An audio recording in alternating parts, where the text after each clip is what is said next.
Day 2. The rest of the day passed. The next time I reluctantly accepted tea from Tobias, and although it wasn't the best I had tasted, there wasn't anything particularly wrong about it. After spending some more time in that room, feeling anxious and not knowing what was going on outside, I made the decision to get up the next morning. I pushed myself out of bed and grimaced in pain as I tried to stand on my right leg. Moving slowly, and with one hand leaning on the wall, I managed to make my way to the door. Man, this is pathetic. Being weak like this really doesn't suit me, and I refuse to just lie still and wait. Then I noticed something next to the door. A makeshift crutch made of a thick branch is leaned against the wall. Looks like it was made for me. I pick it up and continue. On the other side of the door is what looks like a small and simple kitchen. By the table in the middle of the room are 2 chairs. In one of them sits Tobias. You're up? Yes. You shouldn't be walking around. You are still hurt. I don't intend to lie there forever. Fine. Take a seat. I was about to bring breakfast anyway. I sit in the chair opposite of him and watch as he brings some bread and cheese to the table.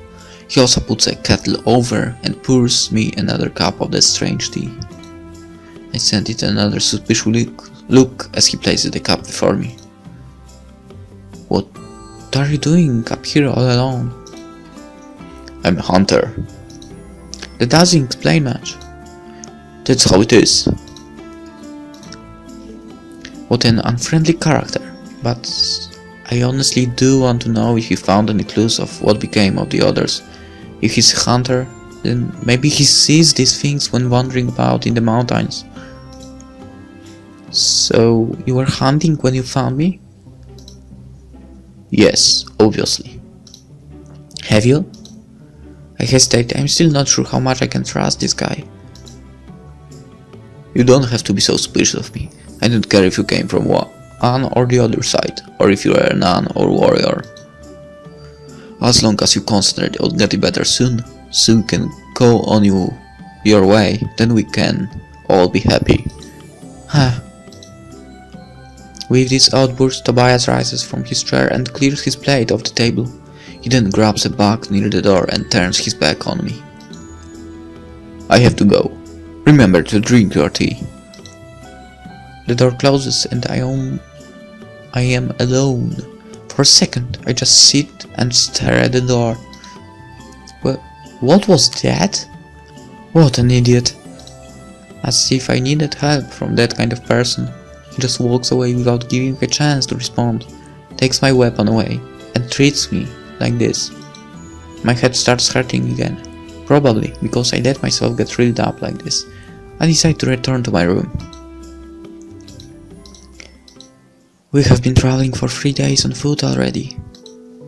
We brought only 2 horses with us into the mountains. One is carrying some forest supplies, while the other is used as transport for a client whenever possible. It is really quiet. Don't worry, my Lena. We have advanced with a satisfactory speed so far. We will be home soon. Yeah, you're right. I stop for a moment to take a closer look at our surroundings. Despite what I said to her, I can't help but feel terribly restless myself. Simon walks up to me. What is it, Lena? We are not supposed to stop for rest yet. Yeah, I know. You don't seem too enthusiastic about the mission. No, sir, it just... I shoot a glance at the woman riding the horse in front of us. If I may be honest, I don't believe this will change anything. I want to stay where I can make a difference. Simon sighs. This may very well make a huge difference for us. Lena, if we get here people on our side, we'll gain a major advantage, especially if we make sure that Ellen doesn't hear about it too soon. Somehow I just find it hard to believe that she'll be able to convince anyone. Have some faith, Lena. There are some things that can't be solved with power alone. She may not look like it, but she's a very influential ambassador. Her family has some very influential ties. Yeah, I'm sorry. I should be saying something like this. It's alright, I know you, Lena. And if there is nothing I will never doubt, then it is your loyalty. Just remember that not everyone knows you that well. With that, he leaves me and rejoins the others. I just watch from behind as he takes the lead. Will this really change anything? Day 3. The next day, I walk out into the kitchen once again, but Tobias has already left. I wonder what he does all day. Not that it bothers me. Staying alone inside the silent house does bother me though. I decide to open the front door and step outside for once.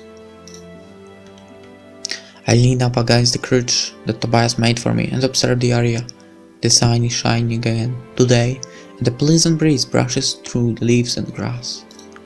This is truly the middle of nowhere. How far is this from the path our home fell? It will take forever to get back to civilization, especially while I'm still in this shape. I'm stuck. We decide to shove these negative thoughts aside. Instead of brooding about here, I should try and find out more about where I am. Now, no use is in wasting time like this. The pets probably won't be back until tonight anyway. That's how it usually is. I start walking. Not too far from the cottage, I ascend a small hill as I head further in between the trees. Soon the scenery opens up before me, and I come upon a mountain lake in the forest. The short trip has already taken its toll on me. I lean up against a tree near the lake, silently cursing over how weak I still am. I need to get better soon. I have to find out what happened to the others. In any case, I will have to go back and report what happened. Someone other than me has got to have survived as well. I bite my lip. Suddenly, something catches my attention, almost like a shadow. There is movement, somewhere in the bushes in front of me. I scan the area. No sounds telling me that there would have been anything. Was it just me? Again, in the corner of my eye, I catch a hint of something moving. I quickly turn my head, but I don't see anything. My heart starts beating faster and my body is tensed as I prepare myself for whatever it is. It's probably just some animal living in the forest, but after the encounter with the dragon, I feel like I should still keep my guard up. There, I hear a faint rustle in the bushes to my right, somewhere in between the trees. Slowly, I grab my crutch and advance towards the sound. I still can't see anything, but it still draws me in. I pass between the trees and leave the lake behind. Further ahead, I see another hint of movement darkening between the bushes and follow it upwards. Is it teasing me? No, must be my imagination. Before long, the trees thin out once again, and I soon find myself at the top of a small slope overlooking a small valley nestled between the mountains. But the valley isn't empty as expected. I'm looking down at a small village in the distance. A village? There shouldn't be any settlements up here. It's very small, but it is definitely there. From here I can see people moving between the houses. It seems lively. For a moment, this sudden appearance of a small village fills me with doubt. Have I come even farther than I thought? Am I still in Taunus? Hesitating for a moment, I finally decide to descend the slope down towards the village.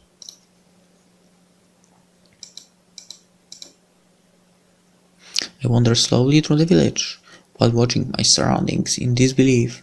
This place shouldn't exist. Some of the villagers are sending me curious and inquiring glances, all of them obviously aware that I'm not from around here. This is a small, sprouting village. I instantly notice how almost everything here looks new. Are these people pioneers? A shadow in the crowd draws my attention. A figure who looks detached from the world around him with a strangely distant look on his face. He just slowly passes through, unnoticed by the villagers, and they of no importance to him. The man lifts his head and reminds me to across the distance. A smile surfaces on his face before he turns away and leaves the main street, disappearing out of sight. out of sight. What was that? I take a careful glance around, wondering if there was something funny about me that would make him do that. Oh well, it's you. I jump at the clear voice calling me out for me. As I turn around, I see a girl standing a few meters away, looking directly at me. Then she approaches me. Some of the nearby villagers look obviously surprised by the fact that this girl appears to know me. Hello, I'm so happy to see you, that you are up and well. I was rewarded when Tobias brought you in. I almost thought you wouldn't make it. Oh, you... Who are you? Oh, I'm sorry. My name is Irene. I helped Tobias take care of you when he first found you. I remember now Tobias saying that it was a woman who changed my clothes, in spite of him later telling me that he lived here alone. It must have been this girl. Thank you, Irene. Sorry. Tobias didn't tell me about you, so I am a little surprised. What? He didn't? That's so typical of him. But you're fine now. That's all that counts. Where is he now? I don't know. He left the cottage before me. I shoot another glance at my surroundings. I didn't know there were supposed to be any towns in these mountains. Huh? Ah, I see. Of course he wouldn't have mentioned it. Suddenly, Erin nervously averts her eyes, as if just remembering something. Tobias said he was the only one living here. Is he part of this village as well? Tobias protects this place. He most likely never intended to let you know it existed. What is your name? Oh, right. I am Lena. Welcome, Lena! Erin lights up just a little and smiles at me. I hope you'll get better soon. If you ever feel like it, then drop by my place and we'll make you something to eat. I nod and return a courteous smile. Thank you, Erin. You should be careful. Even though this is a mostly peaceful place, there are all kinds of hostile creatures living in these parts. Usually I stay away from the village, but people like Tobias patrol the premises to make sure that no one runs into a hostile monster. I'll be fine. My sister must be getting impatient now, and by now I'm off. See you again, Lena. Erin waves and hurries off. I'm once again on my own in a strange little village, wondering what to do next. What is this place? It seems so new, a hidden village in the mountains. Wondering about this, I make my way down the road, watching life pass by around me. Almost everyone shoots curious glances my way. It's obvious that everyone knows that I'm a new face. Close to the edge of the village, between two houses, a couple of children are playing. One of them is chasing a hen around. Marley, you're chasing it away. Mom would be mad at you. Us. Shut up. I'll get it. Don't be such a spoiler alert. Ah, look out. Then the hen dashes past the boy as he yells at his sister and heads towards the tree line. Get back! What was that? As I'm about to move on, I feel an unsettling presence. I turn back towards the children. There's something moving in the bushes near the fleeing hen. Wait! I go after them with a pace that feels determinedly slow to me. The boy has cornered the hen by a tree a couple of meters ahead.